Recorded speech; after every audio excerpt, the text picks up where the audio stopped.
এই মুহূর্তে মানুষের কাছে একটাই চয়েস ছিল, সেটা হচ্ছে ভারতীয় জনতা পার্টি।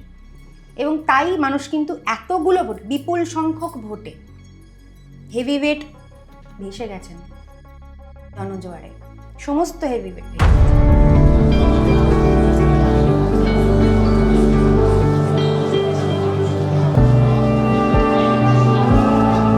আমি যে দলে আর কি এসেছি, আমার মনে হয় যে এই দলে কাজ করার প্রচুর সুযোগ রয়েছে, নিজেকে প্রমাণ করারও প্রচুর সুযোগ রয়েছে। কাজে আমার খুব সুবিধে হয়েছে এটার সঙ্গে মিলে যেতে। ব্যক্তিগতভাবে পলিটিক্যাল কি বলবো ক্যারিয়ার তৈরির ক্ষেত্রে তোমার নিজের কি লক্ষ্য, কি তুমি করতে চাও? আমি তো আগে আমার রাষ্ট্রের, আমি যদি রাষ্ট্রের সঙ্গেই না থাকতে পারি তাহলে আমি কিসের ভারতীয়? প্রথমত শিক্ষার জায়গাটাকে ঠিক করতে হবে, এখানে কর্মসংস্থানের ব্যবস্থা করতে হবে, এমন কিছু শিল্প, এমন কিছু ধরুন সেটা কৃষি শিল্পও হতে পারে। পশ্চিমবঙ্গের এই ফ্যামিলি স্ট্রাকচারটা, হোম স্ট্রাকচারটা গত 15-20 ইয়ার্স নষ্ট হয়ে গিয়েছে। কারণ যারাই পড়াশোনা করেছেন এবং তারা সেই পড়াশোনাটা করার পরে তো কর্মসংস্থান প্রয়োজন, বাবা মা পয়সা খরচা করে পড়িয়েছেন, বা আমি আমার ঘাম ঝরিয়ে আমার মেধা দিয়ে পড়াশোনাটা করলাম, আমাকে তো উপার্জনের পথ দেখতে হবে। উপার্জন তো পশ্চিমবঙ্গে হবে না। কলকাতা বা পশ্চিমবঙ্গের চারপাশটা বৃদ্ধাশ্রমে পরিণত হয়ে গেছে, আমাদের আত্মবিশ্বাস কমে গিয়েছে, আত্মগ্লানি বেড়েছে। এই জায়গাটা থেকে মুক্তির জন্য ভারতীয় জনতা পার্টির খুব প্রয়োজন ছিল। সারা আপামর পশ্চিমবঙ্গের মানুষ এটা বুঝতে পেরেছে।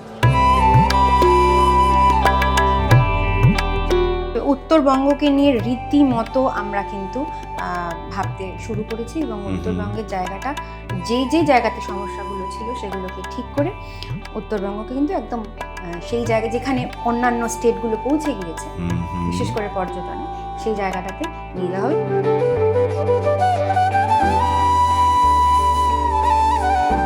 ট্রামের চাকা ঘুরবে, আর কিছুদিনের মধ্যেই ঘুরবে, এবং কলকাতার এই ঐতিহ্যকে আমরা কিন্তু রক্ষা করব। বাবা বলতেন একটা জিনিস শিখতে হবে, যে how many things a man can live without. তো এটা বলতে পারেন আমার কাছে মন্ত্রের মতো। আমি জপ করি এই জিনিসটাকে মনের মধ্যে, এটা বাবা একদম মনে, মাথায়, শরীরে, রক্তে ঢুকিয়ে দিয়ে গেছেন। তো আমার মনে হয় এটাকে রক্ষা করতে পারা একটা অনেক গুরু দায়িত্ব।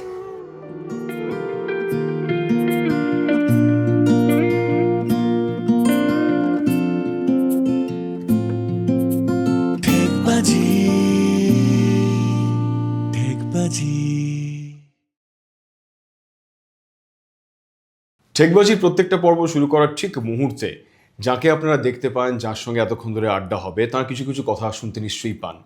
সেই অংশগুলো দেখে খানিকটা হয়তো আন্দাজ করতে পেরেছেন আপনার কী নিয়ে আজকে এই আড্ডা দিতে চলেছি, বা কী নিয়ে কথা হবে ঠেকবাজির এই পর্বে। কিন্তু যার সঙ্গে আড্ডা হবে তার তো একটা ফর্মাল পরিচয় লাগে। রাজনীতির সঙ্গে দীর্ঘদিন ধরে তিনি যুক্ত, এবং তার সঙ্গে সঙ্গে তার নিজস্ব ক্যারিয়ারও তিনি তৈরি করেছেন একজন ক্রিমিনাল লয়ার হিসেবে। তার সঙ্গে একদিকে তিনি যোগা প্র্যাকটিশনার, আবার দরকার পড়লে কিন্তু পরপর 3 বছর টানা তিনি মা দুর্গার জন্য থিম ডিজাইন করেছেন বা সেট ডিজাইনও করেছেন। এরকমই একজন প্রতিভাময়ীর সঙ্গে আমি আজকে এই আড্ডায় ঠেকবাজিতে বেশ কিছুক্ষণ কথা বলবো তাঁর কাজের বিভিন্ন দিক নিয়ে। ওয়েলকাম কস্তুরী। নমস্কার কস্তুরী, তোমার যে পরিচয়টা অনেকের কাছেই অনেক সময় প্রধান হয়ে ওঠে, তোমার বাবার পরিচয়, তোমার পরিচয় এবং তোমাদের পরিবারের যে পরিচয়টা, ওটা একটা রাজনৈতিক একটা বৃত্ত মতো রয়েছে। অদ্ভুতভাবে সে বৃত্ত না বলে সেটাকে যদি ত্রিভুজ বলা যায়, তিনটা যেন আলাদা দিক তৈরি হয়। পরিবার, আমরা সাইকেল বলতে সেটাকে বেশি অভ্যস্ত, কিন্তু ত্রিভুজ যেন অনেক বেশি। ওর বাবা ক্ষিতি গোস্বামী, অত্যন্ত পরিচিত রাজনৈতিক ব্যক্তিত্ব, এবং বাড়িতে খুব স্বাভাবিক তোমার একটা রাজনৈতিক আবহ তার মানে ছোটো থেকেই ছিল।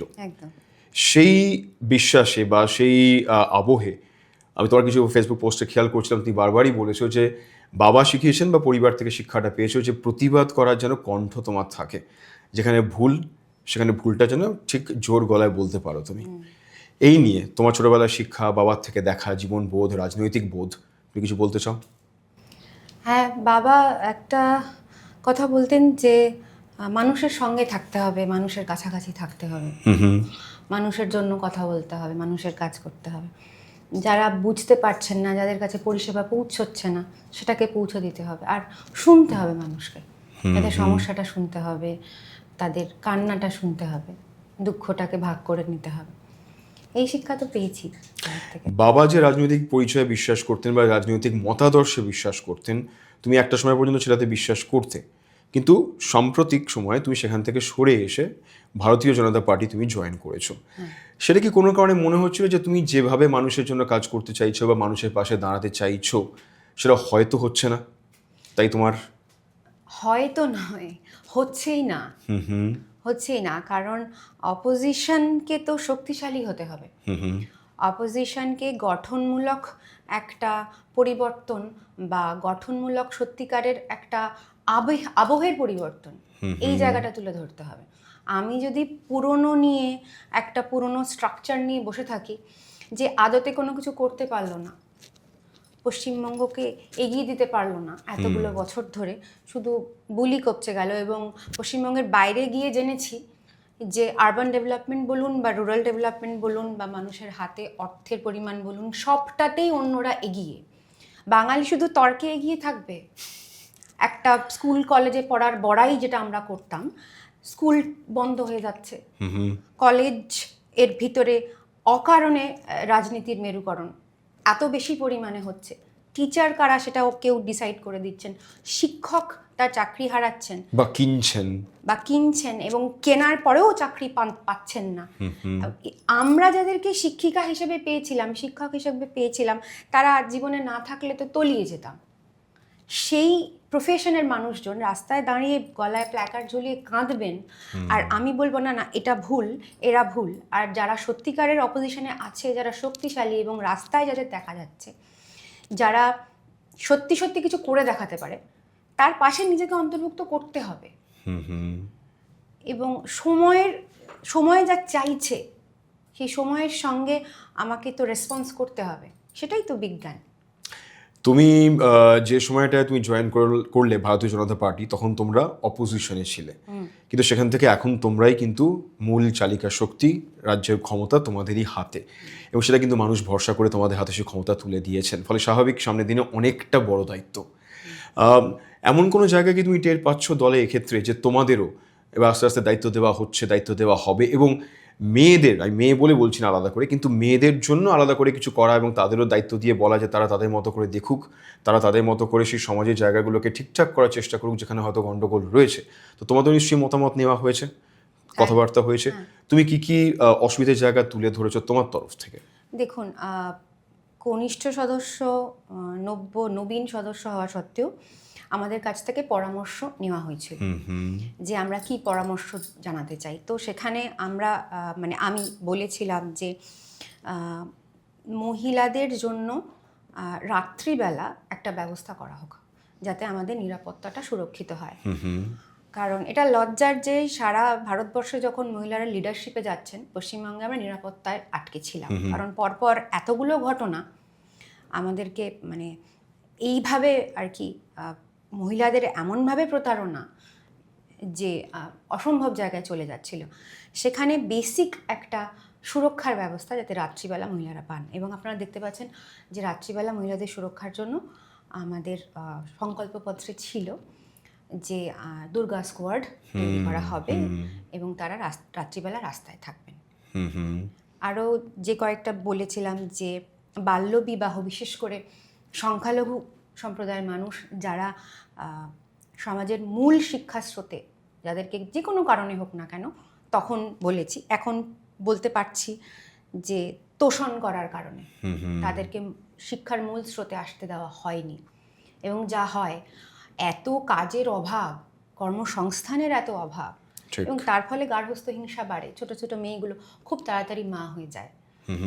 তাতে কিন্তু সর্বোপরি সমাজের ক্ষতি হয়, কারণ মাই তো নতুন প্রজন্মকে আনবেন। আপনারা দেখতে পাচ্ছেন অন্তঃসত্ত্বা মহিলাদেরকে বিশেষ একটি অর্থ দেওয়া হবে, খাদ্য কিট দেওয়া হবে, যাতে নতুন প্রজন্মকে আমরা আশা করতে পারি যে তারা সুস্থ হয়ে পৃথিবীতে জন্ম নেবে। এবং সেটা মহিলাদের দ্বারাই সম্ভব, আর কেউ তো গড়ে দিতে পারেন না। আর আরেকটি দিক সেটা হচ্ছে যে বিনা শুল্কে মহিলারা সরকারি বাসে, ট্রামে যাতায়াত করতে পারে। যে আরেকটি কথা বোধহয় বলার খুব প্রয়োজন ছিল, যে আমরা আমাদের পছন্দ অনুযায়ী জামা কাপড় পরতে পারবো, সেটাই তো স্বাভাবিক হওয়া উচিত। এবং রাত 8টার পরে কেন, সারা রাত প্রয়োজনে রাস্তায় এবং আমার সহকর্মী পুরুষের সঙ্গে কাঁধে কাঁধ মিলিয়ে থাকবো। স্বাভাবিক হওয়া উচিত, মানে সমাজ তো সেইভাবেই স্বাভাবিক হওয়াটা উচিত, তাই তো ছিল একটা সময় বরং। একদম। এই অস্বাভাবিকতাকে মানুষ কিন্তু ছুঁড়ে ফেলে দিয়েছেন। আজকে আমরা এগোচ্ছি স্বাভাবিকতার দিকে এবং বলতে পারি নারী মুক্তির দিকে। কস্তুরী, তুমি আমি আন্দাজেই বলছি তোমরা যথেষ্ট কম বয়সী তরুণী। 2010 সালে তুমি সাউথ আফ্রিকা গিয়েছিলে যুব, আমি ঠিক এক্স্যাক্ট মনে করতে পারছি না কারণ আমি অনেকদিন আগে রিপোর্টটা তখন পড়েছিলাম, মনে করতে পারছি যে ইউথ ফেস্টিভ্যাল। রাইট। সেক্ষেত্রে সারা দুনিয়া কতগুলো দেশের যুব সম্প্রদায়ের প্রতিনিধিরা এসেছিল সেখানে? প্রায় গোটা দুনিয়ার। সুতরাং এটা বলা যেতে পারে যে যারা 2010 মানে আজকে এখন এটা 2026, মানে প্রায় 15 বছরের ব্যবধানে, 15 বছর আগে তারা তোমরা এক জায়গায় এসেছিলে যারা আজকে সমাজে অনেকটা অংশের স্টিয়ারিং ধরছো তোমরা। সেই সময় তোমাদের মধ্যে বিভিন্ন দেশের যারা প্রতিনিধি ছিলে, কি মেসেজ লেনদেন হয়েছিল? কারণ তারা নিশ্চয়ই তাদের মধ্যে ফিরে গিয়েছিলে, তোমাদের মধ্যে এখনো নিশ্চয়ই যোগাযোগ আছে, তোমরা খেয়াল রাখছো তারা তাদের দেশে কি কি উন্নতি করছে নাকি তলিয়ে যাচ্ছে। এই জায়গাটা একটু বোঝাবে কি ঘটেছিল সেই সময় 2010-এ, কতটা এগিয়েছো তোমরা? যেটা ওই ইউথ ফেস্টিভ্যালে গিয়ে আমার প্রথম মনে হয় এবং খুব বেশি করে আমার কাছে প্রতিভাত হয় যে এরা প্রত্যেকে না নিজের নেশানের কথা বলছে। এবং ঘটনাচক্রে আমি কিন্তু ভারত নেশানের পক্ষ থেকেই গিয়েছি এবং রেভলিউশনারি সোশ্যালিস্ট পার্টির যে তার শিকড় আর কি, যেখান থেকে এদের রুটটা হচ্ছে অনুশীলন সমিতি, এবং অনুশীলন সমিতির মানুষেরা বুকের রক্ত দেবীর সামনে দিয়ে প্রতিজ্ঞা করতেন যে আজ থেকে আমি দেশের জন্য ব্রতী হলাম, এবং সেটা নারী পুরুষ নির্বিশেষে। এবং তারা শরীর তৈরি করতেন, যোগ করতেন, ধ্যান করতেন, নিজের শরীরকে তৈরি করতেন যাতে আমি আমার দেশ রক্ষার্থে নিজেকে সম্পূর্ণ নিয়োজিত করতে পারি। এইটা ছিল ভারতবর্ষের একটা কালচার, এবং এটা নিয়ে কিন্তু রাজনৈতিক সমীকরণের কারণে রেভলিউশনারি সোশ্যালিস্ট পার্টি বামফ্রন্টের সঙ্গে যুক্ত হয়। আমার নিজের দাদামশাই অনুশীলন সমিতির সদস্য ছিলেন। তার নাম বলবে? হ্যাঁ, কৃষ্ণকান্ত মুখোপাধ্যায়। তো তিনি জেলও খেটেছিলেন। এই গর্বটা তো সাংঘাতিক। অবশ্যই তাই, কারণ অনুশীলন সমিতি কি করেছিল বাংলার জন্য, বিপ্লবীরা তারা কিভাবে প্রাণ দিয়ে ব্রিটিশদের বাধ্য করেছিল লেজ গুটিয়ে দিল্লি পালাতে, সে তো স্বাভাবিক। যারা আমরা সামান্য অন্তত পড়াশোনা করেছি আমরা জানি নিশ্চয়ই। এবং এরা কেউ লাইমলাইট পাবেন না, জানতেন এরা কিন্তু গোপন সংগঠন, এইভাবেই ওরা করতেন। এই অদ্ভুত একটা এনার্জি এটা কিন্তু মনের মধ্যে তৈরি করে আমাদের, এবং বয়স যত কম থাকে রক্ত আরো ফুটানো স্বাভাবিক। তো সেইটা ছিল। আমি দেখলাম বক্তব্যের ক্ষেত্রে অন্যান্যদের সঙ্গে মিল খুঁজে পেলাম যে আমিও ভারত নেশনের, ভারত রাষ্ট্রের অংশ, এবং আমার মধ্যে রাষ্ট্রবোধের চিন্তা অন্যের দ্বারা আরও যখন দেখলাম যে তারা পথে নামছেন, দেশের পতাকা নিয়ে হাঁটছেন, দেশের গান গাইছেন, সেই সময় অন্য সকলের দেশের রাষ্ট্রগান গাওয়া হচ্ছে, আমরা আমাদের রাষ্ট্রগান গাইছি, সে এক অদ্ভুত অনুভূতি। এটা কদিনের কনফারেন্স বলি বা কদিনের একটা ইভেন্ট, কদিনের ছিল? 10 দিনের। আমি একটু সময় কাটাতে চাই একটা কারণে, কারণ আমার নিজে ব্যক্তিগতভাবে বারবার মনে হয় যে যুব সম্প্রদায়ের মধ্যে একটা অদ্ভুত শক্তি রয়েছে, যারা দরকার মতো কিন্তু সমাজের সত্যি গতিপথটাকে বদলাতে পারে। তো সেক্ষেত্রে তোমরা খুব স্বাভাবিক সেই সময়টায় মানে কোন কোন দেশের কাদের সঙ্গে হয়তো কিছু আলোচনা হয়েছিল যার প্রতিফলন এখন দুনিয়ার সেই দেশগুলোতে বা সামগ্রিকভাবে ওয়ার্ল্ড পলিটিক্সে হয়তো দেখতে পাচ্ছ? দেখুন, একটা জিনিস সেটা হচ্ছে যে হেলথ নিয়ে প্রচুর কথা হয়। মানে আফ্রিকাতে প্রচুর মানুষ দারিদ্র্য সীমার নিচে, তাদের স্বাস্থ্য প্রায় তলানিতে ঠেকে গিয়েছে। মানে সেই সময় আমি দেখেছি একজন 40-45 বছরের যুবা, তাকে দেখে মনে হচ্ছে প্রায় তার 70 বছর বয়স, কারণ খাদ্যের অভাব, পুষ্টির অভাব। এবং সেইখানেও বারবার উঠে আসে যে মা যদি শক্তিশালী না হয় তাহলে কিন্তু সেই সুস্থ সন্তানের জন্ম দিতে পারবে না। ম্যালনিউট্রিশাস বাচ্চা, সে অতটা বুদ্ধিমানও হয় না, শক্তিশালীও হয় না। তাকে রাষ্ট্র যদি তার নিজের কাজে ব্যবহারও করতে চায়, সে তো গুড লেবারও হতে পারে না, পারবে না। সেজন্য স্বাস্থ্যের কতটা গুরুত্ব এবং মহিলাদের স্বাস্থ্যের কতটা গুরুত্ব, আর বিভিন্ন ছোঁয়াচে রোগগুলো সম্পর্কে তাদের যে কনসিয়াসনেস, সেটা ওখানে আমরা বারবার দেখেছি। কারণ আফ্রিকা বলতে পারেন, সাউথ আফ্রিকা সাংঘাতিকভাবে এইডস আক্রান্ত, সেখানে এই বিষয়ে প্রচুর কনসিয়াস ক্যাম্প, ছোট ছোট বলতে পারেন মেডিকেল ছোট ছোট জায়গা, সেখানে আমরা ঘুরে ঘুরে দেখেছি, কাজ করেছি। ওদের ফ্যামিলি স্ট্রাকচারটা কীভাবে কিছুটা ক্ষতবিক্ষত, সেটা দেখে কষ্ট পেয়েছি। এবং আরও একবার গর্ব অনুভব হয়েছে যে ভারতবর্ষে কিন্তু আমরা পরিবারের যে গঠন, পরিবারের যে বলতে পারেন একটা নিয়মাবলী, সেটার মধ্যে আমাদেরকে নিজেদেরকে এখনো বেঁধে রাখতে পেরেছি। এবং সেই কারণে আমরা কত কিছু থেকে বেঁচে যাই, ফিরে আসতে পারি, বকে গিয়েও আবার বাড়িতে ফিরে আসতে পারি। পরিবারের কেউ না কেউ আশ্রয় দিয়েই দেবেন। সেজন্য বাবা মা ভাই বোন, এই যে একটা মানে জায়গা, একটা স্পেস যেখানে যে কোনো বাচ্চা আবার ফিরে আসতে পারে, একটা বাড়ি আছে, আমার ঘর আছে, সেখানে বাবা মা আছে, আমার দাদা আছে, তার সম্পর্কিত কেউ আছে, আমার মামা আছে, আমার কাকা আছে। এই কনসেপ্টটা কত ইম্পর্টেন্ট, এবং ভারতবর্ষের এটা আছে। আমার মনে হয়েছে যে আমাদের মানে পূর্বসূরীরা আমাদেরকে কতখানি মানে উই আর গিফটেড, যে আমরা নিয়েই জন্মেছি এই সংস্কার, এই বোধ, এই স্ট্রাকচার নিয়েই আমরা জন্মেছি। আমাদের নতুন করে আর তৈরি করতে হচ্ছে না। ওরা কিন্তু ভাবছে, ওরা আমাদের কাছ থেকে জানতে চাই যে তোমরা কিভাবে থাকো। 16 বছর, ও তোমার 18 বছর, ইউ আর 21, স্টিল মানে তুমি বাড়িতেই থাকো। যেখানে ওদের বাড়ি থেকে বেরিয়ে পড়তে হয়, নিজের জন্য বাড়ি খুঁজে নিতে হয় অনেক ক্ষেত্রে। একদম। এবং ওদের ওখানে সেই কালচারটাও পৌঁছে যায়। মানে আমরা কথা বলছি সম্ভবত উত্তর আমেরিকার বা ইউএসের ওই জায়গাটা নিয়ে, বা ইউরোপে কোনো কোনো জায়গায়, যেখানে একটা বয়সের পর তোমাকে একা থাকতে হবে। তো নিজের জন্য একটা বাড়ি করবে, নিজের জন্য গাড়ি করবে, বাবা মার সঙ্গে তুমি উইকেন্ডে দেখা করতে আসবে, তার আগে ফোনে অ্যাপয়েন্টমেন্ট নিয়ে রাখতে হবে।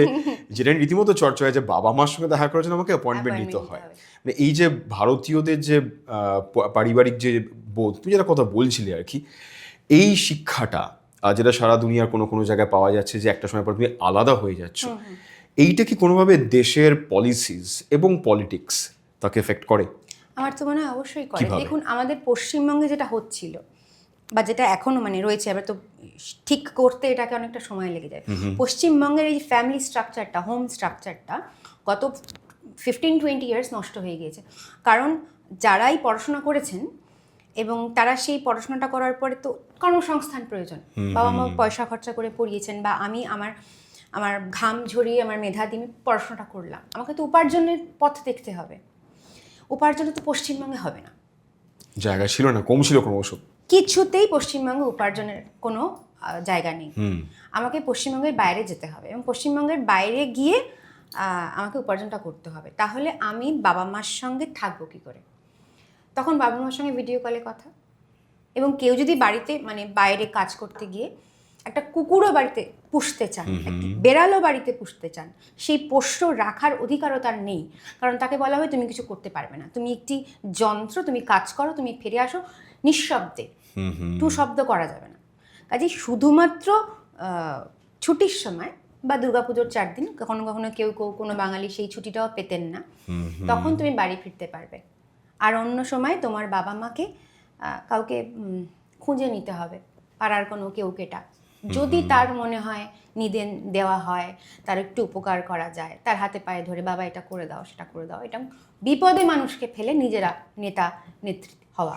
এবং কলকাতা বা পশ্চিমবঙ্গের চারপাশটা বৃদ্ধাশ্রমে পরিণত হয়ে গেছে। সবাই একা। আপনি গলফ গ্রিনে যান, বেশিরভাগই সবাই 70-এর ওপরে বয়স, কোনো ছেলে মেয়ে বাড়িতে থাকতে পারেন না। এই কারণে নয় যে তারা বাড়িতে থাকতে চাননি, দে চোজ টু, এটা যে কারণ তাকে বাধ্য হয়ে যেতে হয়েছে। হ্যাঁ, মানে কলকাতারই বেশ কিছু পকেট বলা যেতে পারে, মানে যেগুলোকে আমরা সল্ট লেক বা অন্যান্য কিছু অ্যাপার্টমেন্ট সেন্ট্রিক জায়গায় বলে থাকি, যেখানে পাড়া, সেখানে হয়তো তবুও পাড়ার কেউ না কেউ আশেপাশে আছে। কিন্তু যেগুলো এই flat culture quote and quote আমরা বলে থাকি, সেখানে লিটারালি হয়তো তাই তৈরি হয়েছিল। কারণ বাবা মাকে একা রেখে সে যখন চলে গেছে, বাবা মা সত্যি একাই হয়তো হয়ে গেছেন।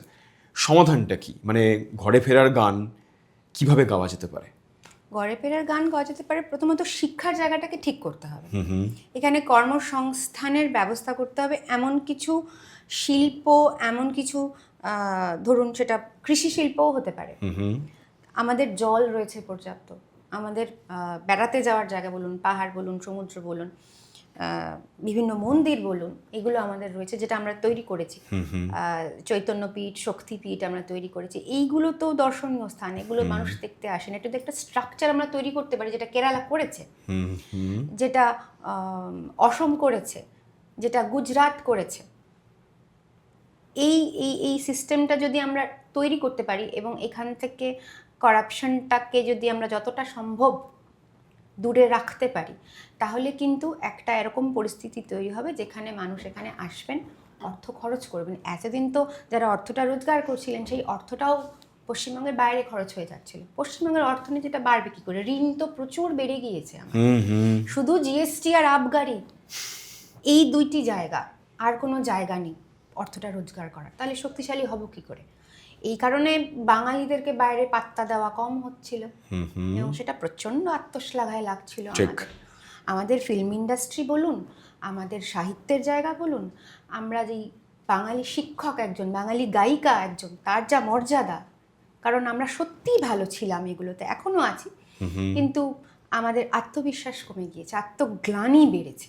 এই জায়গাটা থেকে মুক্তির জন্য ভারতীয় জনতা পার্টির খুব প্রয়োজন ছিল। সারা আপামর পশ্চিমবঙ্গের মানুষ এটা বুঝতে পেরেছেন। সেই জন্য এই দলটিকেই চুজ করা হয়েছে যে তোমরা এসো এবং এই জিনিসটা ঠিক করো, এবং আমাদের বিশ্বাস এটা ঠিক হচ্ছে, আগামী দিনে আরও ঠিক হবে।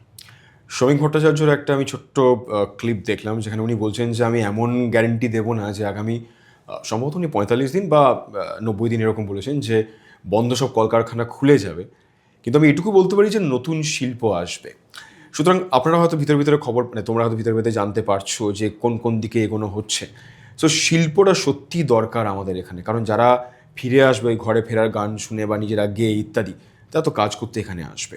ট্যুরিজম একটা জায়গা যেরকম তুমি ইন্ডিকেট করছো, তার বাইরে তো আসল শিল্পটা প্রয়োজন। এবং আমি তোমার সোশ্যাল মিডিয়া অ্যাকাউন্টস চেক করতে গিয়ে খেয়াল করছিলাম যে এখনও খানিকটা ভিতরে ভিতরে পুরোপুরি বলা হয়নি যে ভারত সরকারের সঙ্গে সম্ভবত গুগলের কিছু কথা চলছে যে এখানে কিছু হাবস বসানো হতে পারে। তো এই নিয়ে হয়তো তুমি কিছুটা জানো, যতটা তুমি বলতে পারো যদি আমাদের জানাতে চাও। না, এটা নিয়ে দীর্ঘ আলোচনা হয়েছে, এটা এখনো আলোচনার পর্যায়েতেই রয়েছে, আর এই নিয়ে বিশদে বলা বারণ। কারণ হচ্ছে যে এখন যদি সব মানে হয়ে গেল, তারপর আলটিমেটলি হলো না। আলটিমেটলি এটা তো বিজনেস আইডিয়া, বিজনেস, এবং সবথেকে বড় কথা সেন্ট্রাল ডিসিশন বা একটা কোঅর্ডিনেশন কোনো জায়গা থেকে হয়তো হবে, তবুও সেইটা। তবে আমরা খুবই আশাবাদী যে এটা পশ্চিমবঙ্গে, কলকাতার আশেপাশে এটা ধরে নিন হবেই, হতে চলেছে। ওকে, হ্যাঁ, এটা বলতে পারি। মানে শুধুমাত্র এই একটা নয়, আরো হয়তো বেশ কিছু রকম শিল্পের নিশ্চয়ই প্ল্যানিং রয়েছে, কারণ শ্রমিকবাবু যেরকম বলেছেন সেটা অনুযায়ী। উত্তরবঙ্গকে নিয়ে রীতিমতো আমরা কিন্তু ভাবতে শুরু করেছি, এবং উত্তরবঙ্গের জায়গাটা যেই জায়গাতে সমস্যাগুলো ছিল সেগুলোকে ঠিক করে উত্তরবঙ্গকে কিন্তু একদম সেই জায়গা যেখানে অন্যান্য স্টেটগুলো পৌঁছে গিয়েছে, বিশেষ করে পর্যটনে, সেই জায়গাটাতে নিয়ে যাওয়া হবে। এবং উত্তরবঙ্গে যে শিক্ষার জন্য উত্তরবঙ্গের মানুষ বারবার চলে আসছিলেন পশ্চিমবঙ্গে, দক্ষিণবঙ্গে, সেটা যদি সেই ফুটফলটা যদি উত্তরবঙ্গেই থাকে, উত্তরবঙ্গে বাড়ানো যায়, তাহলে আদান প্রদানটা অনেকটা বেশি বাড়ে। তো আইআইটি আইআইএম করার পরিকল্পনা তো রয়েছে, এইমসও আরেকটি আর কি করার পরিকল্পনা রয়েছে। এগুলি বাস্তবায়িত হবে, একটু সময় লাগবে। সময় তো লাগবে, নিঃসন্দেহে সময় লাগবে, কিন্তু প্ল্যানিং এবং প্রোগ্রাম হচ্ছে। এবং এটুকু বলতে পারি, মানে যে গতিতে কাজ করছেন আমাদের মুখ্যমন্ত্রী, অভাবনীয়। সেটা মানে যে এখন আমরা যখন কথা বলতে বসেছি, বড়জোর সপ্তাহ 2-1 মতো হয়েছে যে সরকার, নতুন সরকার দায়িত্ব পেয়ে কাজ করতে শুরু করেছে। রোজকার কাগজ ঘাঁটলে মোটামুটি বোঝা যাচ্ছে যে টুকটাক পরিবর্তন বা মাঝে মাঝে কিছু বড় বড় স্টেপস, মানে বড় গিয়ার, ছোট গিয়ার, মেজো গিয়ার সবই ঘুরছে মোটামুটি। এবং এই ঘোড়া প্রসঙ্গে এই যে চাকা, গিয়ার বা চাকা, আমি তোমার সোশ্যাল মিডিয়া প্রোফাইলে এটাও খেয়াল করলাম, তুমি ট্রামের একটা ভিডিও শেয়ার করেছো, খুব ভালো লাগলো দেখে। এবং সেখানে তুমি লিখেছো যে খুব তাড়াতাড়ি ট্রামের চাকা কলকাতায় আবার ঘুরবে। এবং সেখানে আরও ভালো লাগলো দেখে, কারণ এদের সঙ্গে আমার একসময় বেশ আলাপ ছিল। ক্যালকাটা ট্রাম লাভার্স অ্যাসোসিয়েশন, তারা তোমার সঙ্গে যোগাযোগ করতে চেয়েছিল, যোগাযোগ হয়েছে, তারপর তারা বললে হ্যাঁ কথা হয়েছে। তুমি কি অফিসিয়ালি জানাতে চাও যে সম্ভাবনা আছে ট্রামের চাকা ঘোরার? একদম, ট্রামের চাকা ঘুরবে, আর কিছুদিনের মধ্যেই ঘুরবে, এবং কলকাতার এই ঐতিহ্যকে আমরা কিন্তু রক্ষা করব। আর এটাকে আমরা, এটা যেহেতু একটা হেরিটেজ, একদমই তাই, এবং এটাকে আর তো কোথাও নেই, দুটো মাত্র জায়গা, অস্ট্রেলিয়া আর এই একমাত্র এখানে ভারতে। আর আরেকটি কথা, আমি ট্রাম লাভার্স অ্যাসোসিয়েশনের সঙ্গে ওদের যখন আমাকে ডেকেছিলেন এর আগে, তখন জানতে পেরেছিলাম যে ওনারা মানে অনেক এক্সপার্টস ছিলেন। তারা বলছিলেন যে এতে কোনো মানে দূষণ নেই তো। হ্যাঁ, আওয়াজটা একটু হয় বটে, কিন্তু সেটা এমন কিছু মারাত্মক নয়, মানে কলকাতা হাইকোর্টে বলা যে ডেসিবেল লিমিট তা ক্রস করে না। মানে আওয়াজ নিয়ে এত সমস্যা হলে তো আগে হংকিংটা বন্ধ করতে হবে। ঠিক। এই ক্যাকাফোনি যেটার মধ্যে আমরা থাকি, এবং হাসপাতালের আশেপাশেও মানুষ তো এখনো সেই অর্থে কনসাস হতে পারছেন না, বা সেই অর্থে বোধহয় মানে শাস্তির কোনো ভয় নেই, তাই হয়তো এত বেশি বাড়াবাড়ি কেউ কেউ করে ফেলেন। কিন্তু ঘটনাটা হচ্ছে যে এই হেরিটেজের প্রতি সংবেদনশীল থাকতে হবে। ট্রামের জমি বেঁচে দেব, কেউ মানে যে কোনো লোক এসে যা খুশি তাই করে নেবে, সেখানে একটা কনস্ট্রাকশন হয়ে যাবে, একটা রিয়েল এস্টেট হয়ে যাবে, তাতে অসুবিধা নেই। কিন্তু বেছে বেছে ট্রামটা কেন, মানে আর কিচ্ছু বাদ দেবো না। এইটাতে প্রচুর মানে সিনিয়র সিটিজেন্স আছেন, বাচ্চারা আছেন, মহিলারা আছেন, তারা খুব কমফোর্টেবল এটাতে যাতায়াত করতে। আর আরেকটা হচ্ছে এটা বড্ড ভালো লাগার। সত্যি তাই, মানে আমরা বড় হয়েছি ট্রাম দেখে কলকাতার রাস্তায়, তার জন্য দাঁড়াতেও হয়েছে, তাতে কোনো অসুবিধা নেই। সিনেমায় আছে, গানে আছে, তাকে তো অস্বীকার করার সত্যি কোনো জায়গা নেই। সত্যজিৎ রায়ের সিনেমাগুলো দেখলাম আর নিজে সেটা কখনো অনুভব করতে পারলাম না, এটা একটা মানে অপ্রাপ্তি। আর আমি নিজে খুব মানে প্রচণ্ড খুশি হয়েছি যে এই ব্যাপারটা হতে চলেছে, আর এটার মধ্যে আমি আছি, এই যোগ্যতার মধ্যে। মানে ট্রামের দায়িত্বের অনেকটা সম্ভবত কি তার মানে তোমার কাছে রয়েছে, না, সেটা বলা যাবে না এখন অফিসিয়ালি। ঠিক আছে, আমরা সেই জোরটা করবো না, সেই চাপটা দেবো না, বাট ডেফিনেটলি তুমি কোনো বড় দায়িত্ব পেলে সেটা সবার জন্য নিশ্চয়ই ভালো হবে। আমি ট্রামের চাকা প্রসঙ্গেই আসি, যেহেতু সংস্কৃতির অংশ, তুমি সংস্কৃতির সঙ্গে যুক্ত খুব গুরুত্বপূর্ণ একটা কাজ করো। দুর্গাপুজো তুমি থিম ডিজাইন করছো। এটা কি তোমার ছোট থেকেই শেখা, নাকি একটা সময় পর তোমার মনে হলো যে একটা বোধ চেতনা তৈরি হয়েছে, আমি সেটাকে অ্যাপ্লাই করি? না, আসলে আমি খুব ছোট থেকে থিয়েটারের সঙ্গে যুক্ত। আচ্ছা। তো থিয়েটার করতে করতে যা হয়, স্টেজটা তো সব, আর আমাদের কলকাতার থিয়েটারে, পশ্চিমবঙ্গের থিয়েটারে একটা সেট আমরা বানাই, মানে খুব ভালোবেসে বানাই আর কি, কারণ মানে মেক বিলিভ করতে ভালোবাসি তো আমরা। তো সেইটা থিয়েটারটা করতে করতে সেট কি জিনিস, কেমন হতে পারে, আলো কিভাবে লাগানো যেতে পারে, কেমন করলে ওই যে ফিল গুড একটা ফ্যাক্টর তৈরি হয়, বা সত্যি সত্যি বিশ্বাস করতে ইচ্ছে করে। মানে ধরুন যারা মঞ্চে আসেন তারা তো জানেন এটা তৈরি করা, বানানো, কিন্তু তারা এই বিশ্বাস করতে চান থ্রু সেট, থ্রু যারা আর কি কলাকৌশলী, যে এইটাই সত্যি, এই মুহূর্তে এটাই সত্যি। এই যে এই মুহূর্তের সত্যি, এই মুহূর্তটা তৈরি করতে খুব ভালো লেগে গিয়েছিল, মুহূর্তের প্রেমে পড়ে যাওয়া। আচ্ছা। মুহূর্তের প্রেমে পড়তে গিয়ে মনে হলো যে মা দুর্গার জায়গাটাকে সাজাই। কিভাবে করলে? তুমি 3 বছর কাজ করেছো, তুমি বললে পরপর 3 বছর, কিভাবে কাজ করেছো বা কোথায় কোথায়, কাদের জন্য? একটি জায়গাতেই পরপর 3বার আমি সুযোগ পেয়েছি, এবং তাদের পুজোটাকেই আমি সাজিয়েছি, কালীঘাটের বিবিটিএ ক্লাব। আচ্ছা। তো ক্লাবটি অনেক পুরনো ক্লাব, এবং ওই জানি না ওই কীভাবে অনুশীলন সমিতি, এবং সেটা ওখানেও একটি আখড়া চলতো, খুব ব্যাপার মানে শিহরণ জাগানো ঘটনা।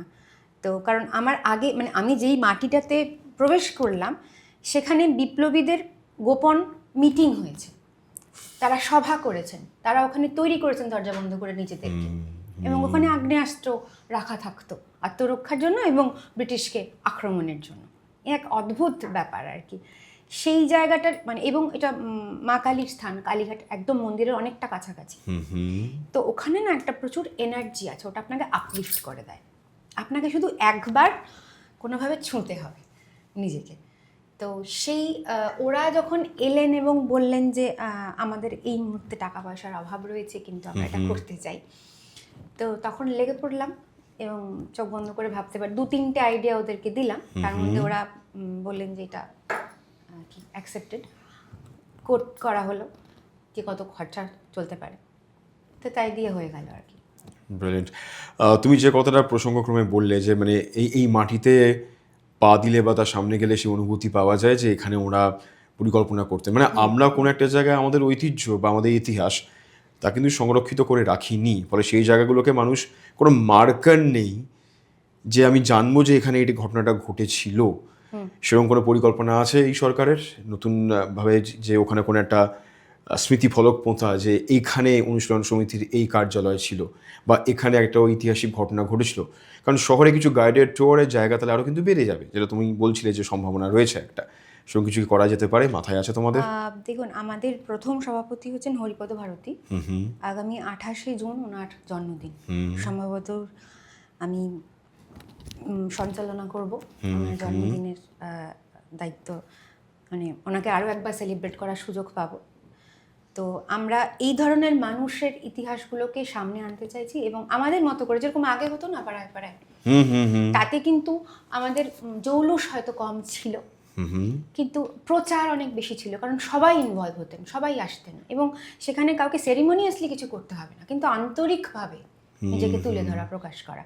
এবং এদের সম্বন্ধে যদি আমরা বাচ্চাদেরকে জানাতে পারি, স্কুলগুলোকে মানে অঞ্চলের স্কুলগুলোর কাছে একটা নিমন্ত্রণ যাবে যে আমরা ওনার জন্মদিন উদযাপন করব এবং ওনার সম্পর্কে তোমরা জানো, এসব কথা বলো। এবং তারা যদি কিছু পারফরমেন্স করতে চায়, মানে জাতীয়তাবাদী গান গাইতে চায়, কবিতা বলতে চায়, তারা মোস্ট ওয়েলকাম আর কি। এবং সেটা মানে অন স্পট, মানে বানানো তৈরি করা কিছু নয় আর। তো এই জায়গাগুলো কিন্তু তৈরি হচ্ছে, আমাদের পরিকল্পনা এটাই। খুব ভালো। তুমি একটু আগে পরিবারের কথা বলছিলে এবং তোমাদের পরিবারের কথা প্রসঙ্গে আমি ত্রিভুজের কথা তখন বলেছিলাম যে বাবার একটা একরকমের রাজনৈতিক চেতনা বা আদর্শ ইত্যাদি ছিল। তোমাদের পরিবারে তোমার দিদি সম্ভবত বসুন্ধরা, ও টিএমসির সদস্য, মানে টিএমসি কী বলবো, কাউন্সিলর। তুমি আবার বিজেপি জয়েন করেছো মাস 6 মতো আগে সম্ভবত, আমি যতদূর খেয়াল করলাম তোমার সোশ্যাল মিডিয়া প্রোফাইল থেকে, ফেব্রুয়ারিতে। তো এই যে ব্যাপারটা ঘটলো, এতে কি একটা পারিবারিক রিফট কোনোভাবে বলা যেতে পারে, যে আদর্শের মতবিরোধ সেখান থেকে এইটা, নাকি দুজনের কাছে দুজনেই ঠিক, যে না আমি তো আমার আদর্শ যে পথে সেই পথে যাচ্ছি, সেই পথটাই ঠিক পথ? দেখুন, আমার তো মনে হয় এই মুহূর্তে কেন, বেশ অনেক দিন ধরে ভারতীয় জনতা পার্টির পথটাই সঠিক পথ। কারণ আমি তো আগে আমার রাষ্ট্রের, আমি যদি রাষ্ট্রের সঙ্গেই না থাকতে পারি তাহলে আমি কিসের ভারতীয়, প্রথম কথা। আর এখানে যারা আর কি রাজ্য শাসন করছিলেন, যে নির্মম সরকার, তারা কিন্তু শাসক ছিলেন, কিন্তু তাদের কাজকর্মটা ছিল যেন অপোজিশনের মতো।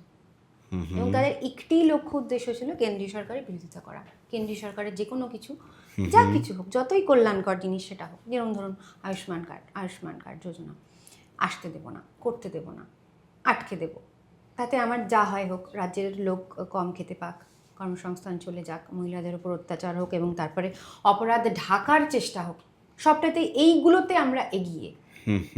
এবং সিন্ডিকেটের কথা তো ততই বোঝো। তো সেখানে আমি প্রথম থেকেই, আমার মনে হয় অনুশীলন সমিতির যেহেতু কিছুটা ইতিহাস আমি নিজের মধ্যে, নিজের রক্তে বহন করি, তো রাষ্ট্রবাদ এবং জাতীয়তাবাদী চিন্তাভাবনা আমার মধ্যে চিরকালই ছিল। এবং যদি বলেন বামপন্থী, তাহলে বামপন্থী কারা? যারা এই ফ্রেঞ্চ পার্লামেন্টে বাঁ দিকে বসতো এবং প্রশ্ন করতো, সেখান থেকে লেফটিস্ট, যাই হোক, হ্যাঁ, সেখান থেকে লেফটিস্ট। তা আমি যদি অপোজিশনে গিয়ে প্রশ্নই না করতে পারি তাহলে আমি কিসের বামপন্থী? আবার একই সঙ্গে আমার যখন হাতে কিছুটা ক্ষমতা রয়েছে, তখন আমার একটা নতুন করে একটা অপোজিশন তৈরি করব এবং আবার কিছুটা অতি বাম, কিছুটা মেকি বাম, একটা মেকআপ করে একটা ক্যারেক্টার নিয়ে আমি প্রতিবাদী থেকে যাব। আর আমার হাতে যে অথরিটি রয়েছে, সেই অথরিটিটা নিয়ে আমি কিছুই করলাম না, আসলে আমি জানিই না। অথবা আমি যদি সত্যি সত্যি অথরিটি হয়ে কাজ করি, কাজ করতে গিয়ে আমার যে ভুলগুলো হবে, সেই রিস্কটা আমি নিলাম না, আমি নিজেকে প্রমাণই করলাম না, আমি প্রতিবাদ করে যাচ্ছি, কারণ আমি একটা শত্রু দাঁড় করিয়ে দিয়েছি। 50 বছর ধরে পশ্চিমবঙ্গে এইটাই হয়েছে, একটা অথরিটি, সে ভুলে গেছে যে অথরিটির কাজ কি।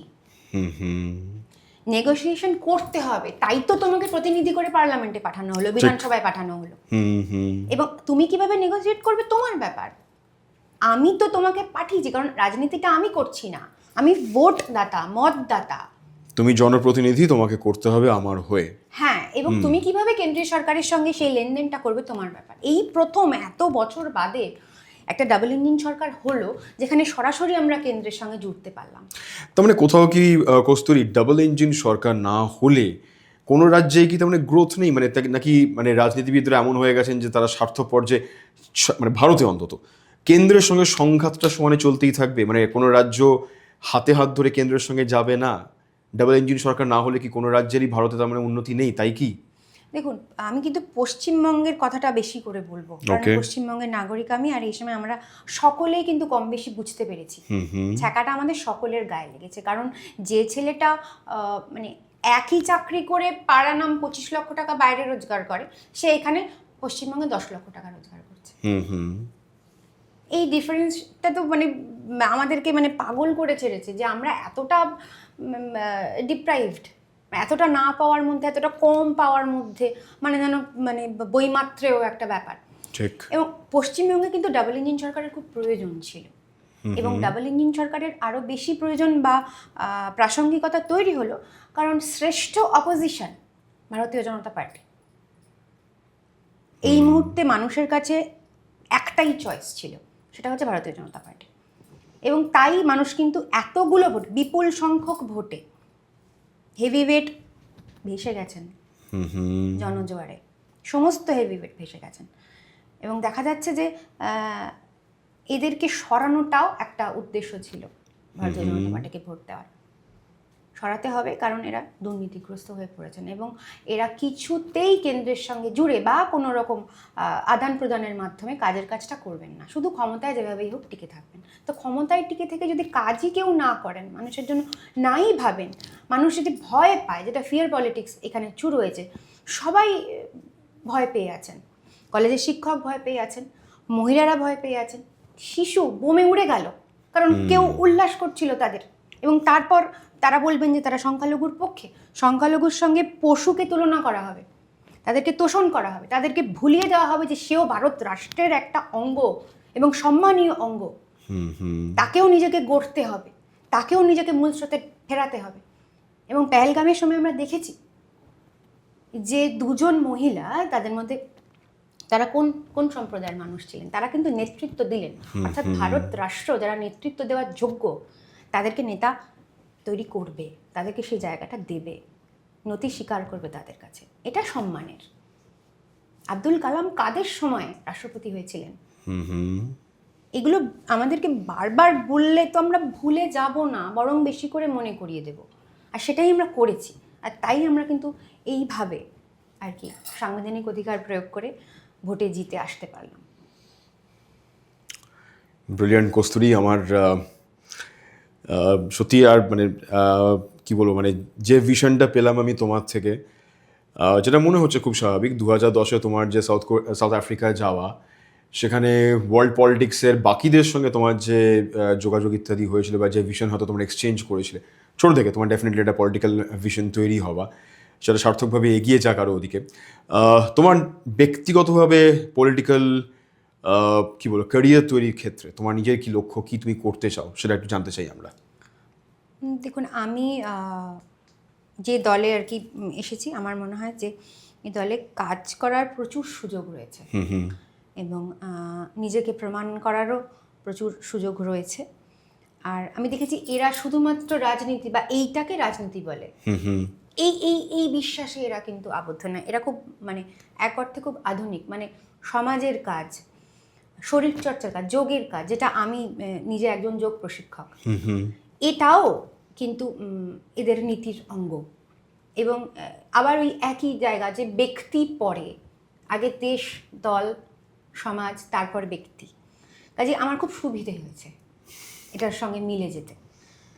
আর আমি এই এই একটা যে আধ্যাত্মিক একটা ধারণা, স্পিরিচুয়াল ট্রান্সফরমেশন আপামর সমাজের জন্য কতখানি প্রয়োজন, শুধু একটা স্ট্রাকচার বানিয়ে দিলাম, একটা নীতি বানিয়ে দিলাম, একটা টেক্সট বানিয়ে দিলাম, নিয়ম নীতি বানিয়ে দিলাম, তাহলে হবে না। তাহলে কিন্তু হবে না। আমাদেরকে বুঝতে হবে যে মা দুর্গা কিন্তু আমার বাড়ির মেয়ে। এটাকে যদি আপনি রিলিজিয়ানের মধ্যে বেঁধে ফেলেন, তাহলে ফেললেন। আর যদি ব্যাপক অর্থে বোঝেন, তাহলে বাড়ির মেয়েটি যখন বাড়িতে আসে, তাকে সম্মান, মর্যাদা, ভালোবাসা সবটাই দেব। সেই জায়গাটাকে বুঝতে হবে। ঠিক। কস্তুরী, থ্যাংক ইউ সো মাচ। ঠেকবাজিতে তোমার সঙ্গে আড্ডা দিয়ে বেশ ভালো লাগলো। ঠেকবাজিতে সেট তো ঠিক আছে, অন্য কথা, ঠেকবাজির এই আড্ডা তোমার কেমন লাগলো? দারুণ, খুব ভালো, সেটটাও খুব ভালো লেগেছে। আমরা ঠেকবাজিতে বলি আমরা ঠেকে শিখি, সেই জিনিস সেখান থেকে ঠেকবাজি বা ঠেকবাজি ঘুরিয়ে ঠেকে শেখার একটা জায়গা। পলিটিক্স তোমাকে ঠেকে কি শিখিয়েছে? অনেক কিছু। ছাত্র অবস্থায় যখন রাজনীতি করি আর কি, সেই সময় দেখলাম যে যারা ক্ষমতায় আছেন তারা আমার সাউথ ক্যালকাটা ল কলেজ ছিল, যেই ল কলেজ কিছুদিন আগে বিভীষিকাময় একটি ঘটনা ঘটে গিয়েছে। 15 বছর ধরে সেখানে ছাত্র নির্বাচন হয় না, এবং সবাই পুরো রাষ্ট্র মানে পুরো যন্ত্রটা, যে শাসন যন্ত্রটা, তারা কেউই এটা নিয়ে কোনো কথা বলে না। পড়বো ল, যারা মোস্ট ইন্টেলেকচুয়াল সেই জিনিসটা পড়বো, জুরিসপ্রুডেন্স পড়বো, কনস্টিটিউশন পড়বো। আর আমার ক্ষেত্র, আমার জায়গা, আমার ল কলেজ, সেখানে নির্বাচন হবে না। কেউ কারা ঠিক করে দেবে, এই তুই এই তুই এই তুই, সিআর তুই ক্লাস রিপ্রেজেন্টেটিভ। বলে এটা হবে না, আমাকে নমিনেশন তুলতে দিতে হবে, নমিনেশন তুলবই, এবং কাছে যথারীতি মার ধর পিটি আরও অনেক কিছু। তো তারপরে আমি একটি কেস করি সাউথ ক্যালকাটা ল কলেজের বিরুদ্ধে। এটা কি ওই ঘটনাটা হওয়ার কিছুদিন পরে নাকি না তার আগেই? এই যে ঘটনাটা আমাদের না তার আগে। আচ্ছা। তো তারপরে সেই কেসে আমরা যথারীতি জিতি। হাইকোর্ট আমাদেরকে বলে, কলেজকে বলে আর কি, যে আপনাদেরকে কিন্তু নির্বাচন প্রক্রিয়া শুরু করতে হবে। এবং তারপরে 15 বছর বাদে সাউথ ক্যালকাটা ল কলেজে নির্বাচন প্রক্রিয়া শুরু হয় আমাদের হাত ধরে, এবং সেই নির্বাচনে আমরা জিতি। এবং তারপরে লাইব্রেরির জন্য যা করতে হতো, টয়লেটগুলোর জন্য যা করতে হতো, মানে সকলে বলে তো লেডিস টয়লেট, মানে ছেলেদের কি হাইজিনের কোনো দরকার নেই না, মানে মর্দ কো দর্দ নেই হতা তো হাইজিন কা ভি জরুরত নেই হতা। তা আমরা এটা বলেছিলাম যে ছেলেদিকগুলোর যে বাথরুমে যায়, সেই বাথরুমের পাশ থেকে তো প্রতিগন্ধময় যাওয়া যায় না, তো সেইটারও পরিবর্তন তো প্রয়োজন। এগুলো কিন্তু হয়েছিল পরবর্তীকালে, এবং আমরা খুব মানে অ্যাচিভ করতে পেরেছি, এই একটা ফিলিং নিয়ে কলেজ থেকে বেরিয়েছিলাম। কীর্তি গোস্বামী তাঁর মেয়েকে দেখলে নিশ্চয়ই গর্বিত হতেন, নিঃসন্দেহে হতেন। ওকে নিয়ে কথা না বলে এপিসোড শেষ করাটা অন্যায় হবে। বাবা স্মৃতিচারণ। দেখুন, বাবা একদম মানে কি বলবো, গ্রামের ছেলে। আমি তো বলতাম তুমি বাবা যে রাখাল ছেলে, গরু চড়াতেন। আমার জ্যাঠামশাই আজ আর পৃথিবীতে নেই, উনি পিঠে মোট নিয়ে আর কি যাতায়াত করতেন, এবং আমাকে নাকি আমার ঠাকুমার মতো, নাকি সত্যি আমি আমার ঠাকুমার প্রতিচ্ছবি।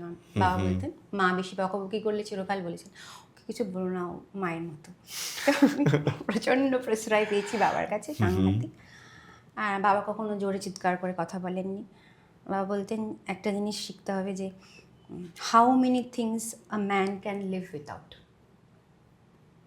আচ্ছা, তো এটা বলতে পারেন আমার কাছে মন্ত্রের মতো। আমি জপ করি এই জিনিসটাকে মনের মধ্যে, এটা বাবা একদম মনে, মাথায়, শরীরে, রক্তে ঢুকিয়ে দিয়ে গেছেন। তো আমার মনে হয় এটাকে রক্ষা করতে পারা একটা অনেক গুরুদায়িত্ব। তো ব্যক্তি কস্তুরী এইটাকে রক্ষা করতে চায় আজীবন, এবং পরবর্তী প্রজন্মের মধ্যেও আমি যতটা পারবো এটাকে আর কি ত্বরান্বিত করার চেষ্টা করব। আর মাঠে ঘাটে বাবা কাজ, মানে উত্তরবঙ্গের প্রায় সমস্ত চালের নাম বাবা জানতেন। বাবা, কোনো ইংরেজি শব্দ বুঝতে পারছি না, এটা ইংরেজি কী হবে, আমার বাবা ছিলেন চলতা ফিরতা আর কি ডিকশনারি বলে দিতেন, এবং সেটা বাংলাটাও বলে দিতেন, সেটার ইংরেজিটাও বলে দিতেন। আর বাবা আর হাতের লেখা ছিল রবীন্দ্রনাথ ঠাকুরের মতো, যেরকম সুনীল গাঙ্গুলির লেখা, ওরা নাকি রবীন্দ্রনাথ ঠাকুরের হাতের লেখাটা প্র্যাকটিস করে ওই রকম করে ক, ওরকম করে একটু বাঁকিয়ে খ আর কি। তো এটা অদ্ভুত ব্যাপার, এটা কেন? খুব নিশ্চুপ এবং খুব রোম্যান্টিক মানুষ, প্রচুর থিয়েটার দেখতেন, খেলাধুলা পাগল, ইস্ট বেঙ্গল ক্লাবের সঙ্গে চিরকাল জড়িত ছিলেন। বাবা চলে যাওয়ার পরে ইস্ট বেঙ্গল ক্লাব বাবার বুকে তাদের পতাকা দেয়, এবং সেই পতাকা নিয়ে বাবাকে নিয়ে আমরা হাঁটি। এক অদ্ভুত স্মৃতি, এবং চিরকাল ইস্ট বেঙ্গলের ফ্যান, পাগল ফ্যান আর কি। মানে এই যে জিতলো 22 বছর পর, ওফ খুব খুশি হতেন, মানে রাস্তায় বেরিয়ে পড়তো, তো মানে ঘরে থাকতে পারতেন না। ক্লাবগুলোর সঙ্গে খুব কানেক্টেড ছিলেন, জনসভায় গিয়ে গান গেয়ে ফেলতেন, এবং নিজে শিক্ষক ছিলেন, বহুদিন পর্যন্ত পড়াতেন, এই আর কি। তো সব থেকে বেশি যেটা মিস করি সেটা হচ্ছে বাবার সঙ্গে আড্ডাটা। এবং বাবা না খুব সোজা হয়ে বসতেন, মানে বাবারকে কখন আমরা ঝুঁকতে দেখিনি, যখনই বসতেন প্রায় পদ্মাসনে এবং শিরদাঁড়া সোজা। আর আড্ডা, যখন তখন যে কোনো লোকের সঙ্গে আড্ডা, এবং বাড়ি ফিরতেও আজকে আড্ডা হবে কারণ আজকে বাবা বাড়িতে আছে, আর কোথাও যাব না। বন্ধুদের প্ল্যান ক্যান্সেল করেছি কারণ বাবা আজকে বাড়িতে আছে এবং আড্ডা হবে। যে কী সাংঘাতিক আড্ডা, কি ভালো লাগার আড্ডা। ফিল্ম থেকে রণবীর সিংকে খুব পছন্দ ছিল, আচ্ছা, খুব পছন্দ ছিল রণবীর সিংকে। কারণ গসিপ পর্যন্ত, মানে মুখস্থ কার কার সাথে প্রেম হলো সেইটাও বাবার কাছ থেকে আগে জানতাম। বাবা, কারণ আমাদের আগে বাবা তো খবর কাগজটা পড়ে ফেলেছেন। কাজে খুব মজার মানুষ ছিলেন, কিন্তু খুব দৃঢ় ছিলেন। এই কম্বিনেশনটা খুব ভালো লাগতো মানুষের, আর আমাদেরও আর কি। কারণ বাবা এক অর্থে নেতা, আর আরেক অর্থে বলতে পারেন যে কোথায় যেন বাবার আমার সন্তান, কোথায় যেন আমার পিতৃদেব গুলিয়ে যেত মাঝে মাঝে।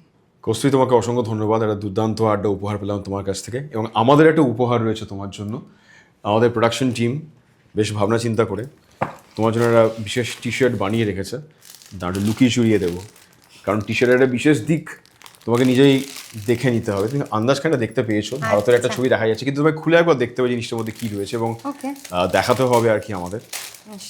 প্রোডাকশন টিম প্রত্যেক গেস্টের জন্য আলাদা করে এটা প্ল্যান করে, এবং সেই প্ল্যান অনুযায়ী সেটাকে তারপরে সেই ট্যাগলাইন দিয়ে সেটাকে ছাপা হয়। বেশ আগে বিতর্ক পড়ে, তাই কি পারফেক্ট তোমার জন্য? দুর্দান্ত। যাক, আমাদের প্রোডাকশন টিম আবার উতরে দিয়েছে। উফ, দুর্দান্ত। আমরা বারবার ঠেকে ঠেকে শিখিয়ে যাবে, আমাদের প্রোডাকশন টিম ঠেকে ঠেকে শেখে। কস্তুরী দারুণ পছন্দ হয়েছে আমাদের তো, সুতরাং সোনায় সোহাগা।